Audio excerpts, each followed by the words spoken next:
Guys, welcome back. Kevin murder case, Kevin Joseph അല്ലെങ്കിൽ നീനു ചാക്കോ കേരളത്തിലെ ആദ്യത്തെ ദുരഭിമാന കൊലയായിട്ടാണ് ഇതിനെ കണക്കാക്കുന്നത്.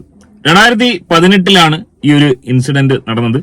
ഈ ഒരു വാർത്ത കേൾക്കാത്ത മലയാളികൾ ഒട്ടുമേ ഉണ്ടായില്ല. കഴിഞ്ഞ ദിവസങ്ങളിൽ ഏറ്റവും അധികം സോഷ്യൽ മീഡിയയിൽ ചർച്ച ചെയ്ത ഒരു വാർത്ത, കെവിന്റെ മരണശേഷം കെവിനെ കല്യാണം കഴിച്ചതുകൊണ്ട് തന്നെ കെവിന്റെ വീട്ടിൽ കെവിന്റെ പിതാവിനോടും മാതാവിനോടും ഒപ്പം ഇത്രയും കാലം മരുമകളായി ജീവിച്ച നീനു ചാക്കോ മറ്റൊരു കല്യാണം കഴിച്ചു എന്നുള്ള വാർത്ത പുറത്തു വന്നിരുന്നു. നിരവധി സോഷ്യൽ മീഡിയ ഹാൻഡിലുകളിൽ ഈ ഒരു വാർത്ത വന്നിരുന്നു. എന്നാൽ ഇതുമായി ബന്ധപ്പെട്ട് ഫോട്ടോകളോ വീഡിയോകളോ ഒന്നും തന്നെ ഇപ്പോഴും ലഭ്യമല്ല. ഈ വാർത്തയുടെ വാസ്തവം എന്താണ്? എന്തുകൊണ്ടാണ് നീനു ഇപ്പോൾ ഈ ഒരു തീരുമാനം എടുത്തത്? അല്ലെങ്കിൽ നീനുവിന്റെ മാതാപിതാക്കളുടെ അല്ലെങ്കിൽ സഹോദരനടക്കമുള്ള ആളുകളുടെ ഇപ്പോഴത്തെ അവസ്ഥ എന്താണ് എന്നൊക്കെയാണ് ഈ വീഡിയോയിൽ ഞാൻ പറയാൻ ആഗ്രഹിക്കുന്നത്. സോ ആദ്യമായാണ് നിങ്ങൾ ഈ ചാനൽ കാണുന്നതെങ്കിൽ വീഡിയോ ഒന്ന് ലൈക്ക് ചെയ്ത് ചാനൽ ഒന്ന് സബ്സ്ക്രൈബ് ചെയ്ത് കാണാൻ ശ്രമിക്കുക. നീനു ചാക്കോവുമായി ബന്ധപ്പെട്ട് വരുന്ന ഈ ഒരു ന്യൂസ് ഏറെക്കുറെ ശരിയാണെന്ന് തന്നെയാണ് ഞാൻ മനസ്സിലാക്കുന്നത്.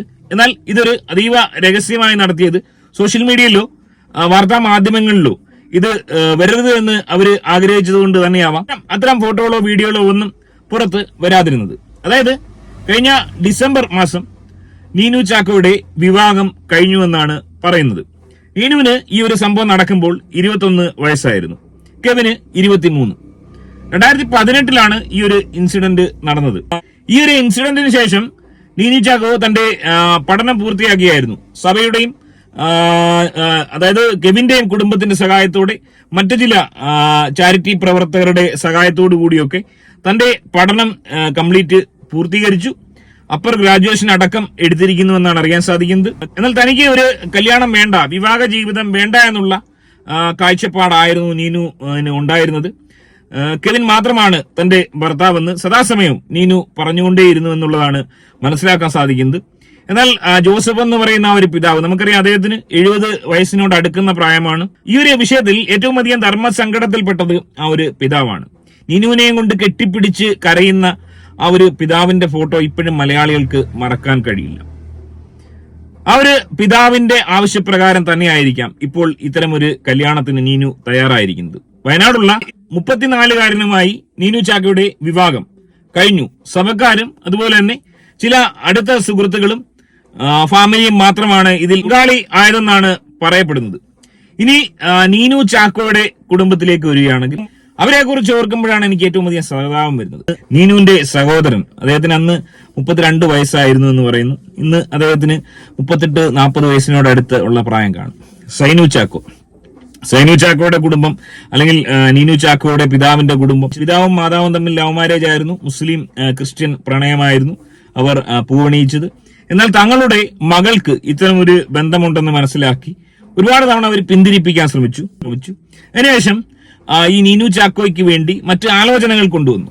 ആ ഒരു ഘട്ടത്തിൽ ഇവർ തമ്മിൽ 2 വർഷത്തോളം പ്രണയമായിരുന്നു. അതിനുശേഷം ഈ കെവിൻ വിദേശത്ത് ജോലി തേടി ITI പഠിച്ച ഒരു വ്യക്തിയായിരുന്നു കെവിൻ മിഡിൽ ഈസ്റ്റിലെ ഷാർജയിലോ മറ്റോ ITI-യുമായി ബന്ധപ്പെട്ട ജോലി തേടി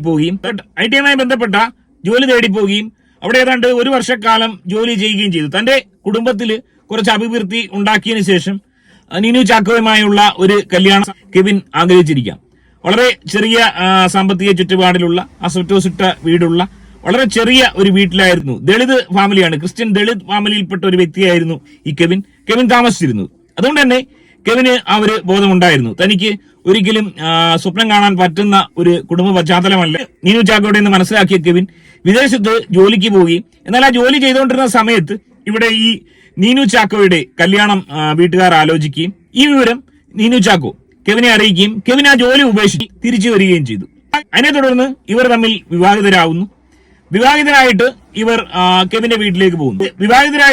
ഇവർ കെവിന്റെ വീട്ടിൽ പോവുകയും അവിടെ നിന്ന് നീനു ചാക്കോ പഠിക്കാൻ പോവുകയും ചെയ്യുന്നു.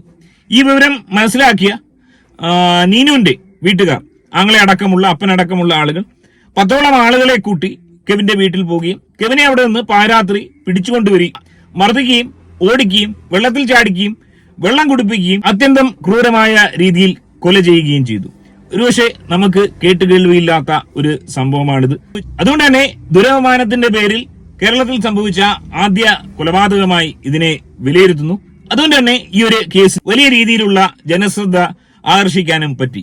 അതിനെ തുടർന്ന് ഈ പ്രതികളെ 10ഓളം പ്രതികൾ ഉണ്ടായിരുന്നു. ആ 10ഓളം പ്രതികളെ ഇരട്ട ജീവപര്യന്തത്തിനാണ് ശിക്ഷിച്ചിരിക്കുന്നത്.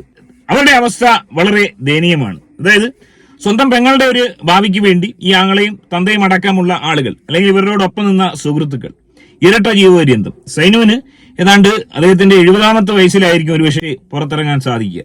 വലിയ ശിക്ഷാളവൊന്നും ലഭിച്ചില്ലെങ്കിൽ ഈ പ്രതികൾക്കൊക്കെ ഏതാണ്ട് ജീവിതത്തിന്റെ അവസാന ഘട്ടത്തിലായിരിക്കാം പുറത്തിറങ്ങാൻ സാധിക്കുക. വളരെ ദയനീയമായ ഒരവസ്ഥയാണ്. ദുരഭിമാനത്തിന്റെ പേരിൽ കാണിച്ച വലിയൊരു അവിവേകം. ഇവിടെ കെവിന്റെയും നീനുവിന്റെയും കല്യാണം കഴിഞ്ഞ സ്ഥിതിക്കെങ്കിലും അവർ അവരുടെ വഴിക്ക് പൊയ്ക്കോട്ടെ എന്ന് കരുതി ഇവർക്ക് വിടാമായിരുന്നു. നേരെ മറിച്ച് ഇവർ ചെയ്ത ഈ ഒരു അബദ്ധം, പോലീസ് അടക്കം ഇവർക്ക് ഇതിൽ സഹായം ചെയ്തു. പോലീസ് അടക്കം ഈ ഒരു കേസ് പ്രതികളായി വന്നിട്ടുണ്ട്.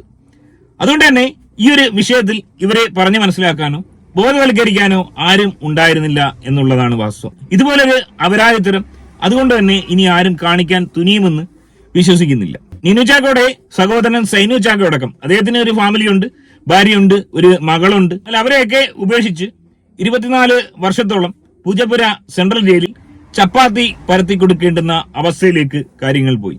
ഏറെ ദയനീയമായ അവസ്ഥയിലൂടെയാണ് ഈ 10 പേരും കടന്നു പോകുന്നത്.